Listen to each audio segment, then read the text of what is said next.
So I checked out most of the videos that were provided by people who has been to the convention and experienced the terminal campaign. And I tried to make it more visual and you guys were to understand how it happened based on what they witnessed and they explained on the terminal mission. I also added what Nikita has been teasing, or BSG or podcast, Tarkov podcast has been teasing, all those images or videos that we have as much as possible into this video so you guys can understand the terminal thing as much as possible, and also put in some of my own inputs into it, so do enjoy the video. First of all, one of the game representatives showed them an intro of the game, which starts off with EMP on Tarkov building in ground zero with a big blue explosion. As you guys can see from these images that was leaked by Nikita's teasers.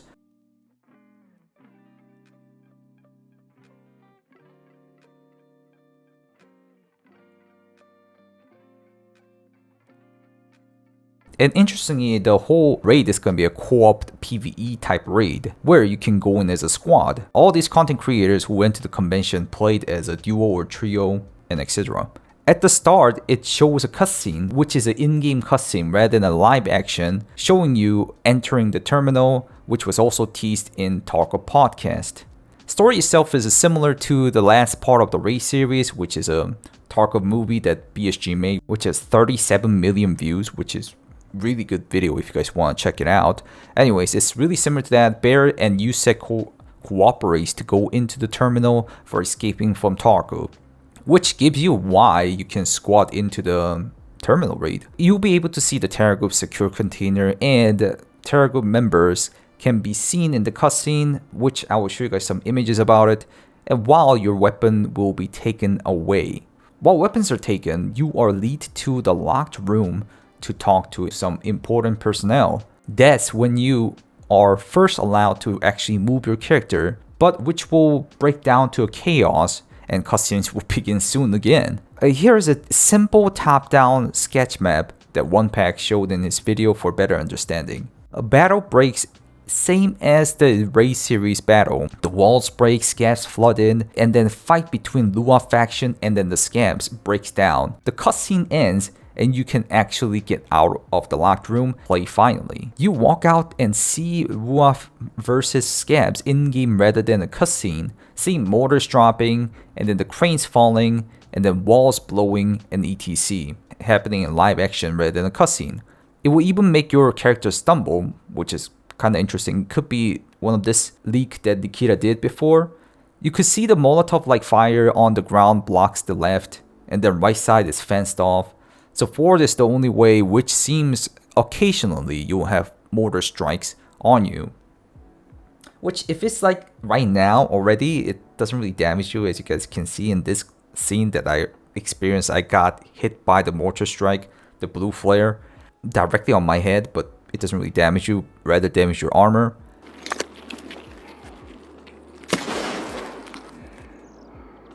Dropping here. Let's see if I can hit him.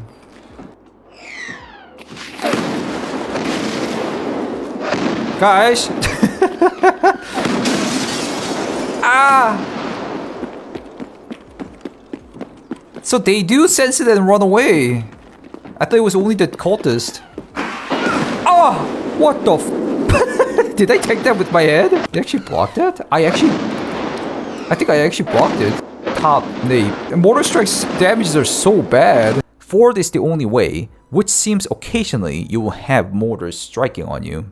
On that pass, already dead Ruaf or Scab bodies are existing, which is going to be a lootable containers just like the dead Scab loot on any map you play in Tarkov. But not only that, you can see the bunch of guns or mags as a loose loot that you can pick up and fight. If you shoot Lua factions who are fighting the Scabs, you'll also get shot, it seems.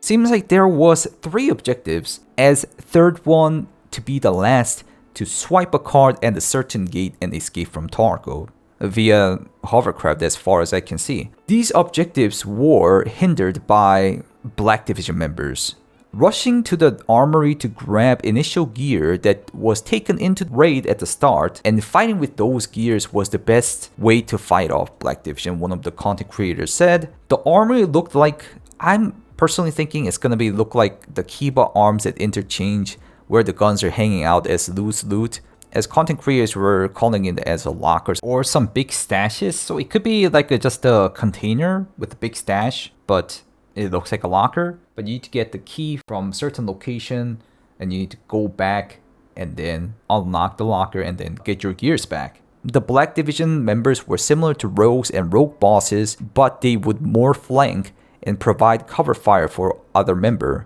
Not like the original rogues we have where we can make them rush you to one door and we can just mech dump. Some of the Black Division members would do that, but others would actually distract you from the front with cover fire or boys lines, while the others would flank you through back door. Of course, almost instant headshots if you give them some moment to see you like an aimbot will happen too. Just like Tarkov AIs every day, every night. Just like the SCAV bosses, which is dialed up crazy right now, if you guys are playing right now, making me think that they are testing 1.0 AIs in current version again. Black Division members were wearing dark 6 class armors, making them not that visible. Entirely new gears. And they also had really psychopathic killing machine-like voice lines, they say. And they also had some kind of type such as assault like Knight and Big Pipe in Goon member, and communication engineer type like Bird Eye. So after learning that, we did a little bit of a research what kind of rigs these guys were wearing basically. From the rig, we can see like some type of a receiver. So it's basically, we kind of looked it up and it's a dual push to talk box styled persistent system MPU5 dual PTT.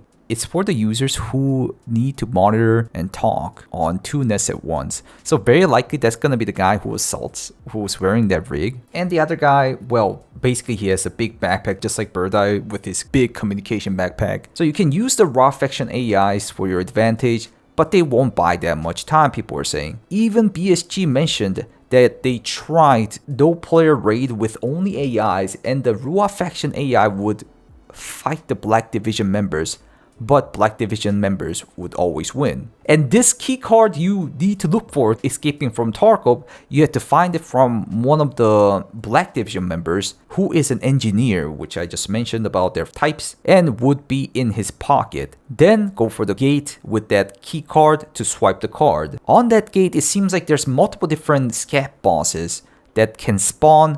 Some say it's Gluhar, some say it's Kaban, some say it's other. And these SCAV bosses were really strong. Again, just like the SCAV bosses and the guards we are getting right now, being tested on current version, one-tapping, aimbotting in a second. Even though you would go through the gate, but it would hard lock you to see escaping from Tarkov, ending by gunning you down with Black Division sniper. So you won't get to see the actual ending. Just a bad ending dying to a Black Division sniper. Could be just a convention thing that they had to somehow end the playtime, but could be indicating one of the multiple endings that Nikita has mentioned multiple times. Or maybe you need to make a good reputation with the Black Division members before you go to Terminal, or suggesting Terminal is not the best way of escaping Tarkov, but rather Lighthouse with Icebreaker is. It's just my guess on this part. Anyways, these are the things I could show you guys with some more visuals that I have from Nikita's leak, combining all the content creators that has been to the convention, their opinions and what they witnessed on their video. You guys can check out those in the description by yourselves. Oh yeah, and just another thing, the convention is known to be showing different stuffs on each convention, except the last one, which is from in Busan, which in that convention there's gonna be the release drop on November 15th. So very likely that last convention will be the 1.0 itself rather than just teasing, which sounds interesting. So I might actually check out the conventions. Anyways, thank you guys for watching. If you guys like these kind of contents, please leave a like, and also if you want to check me out on live stream, check out Twitch and YouTube and Kickstream. And I'll see you in the next video. Goodbye guys.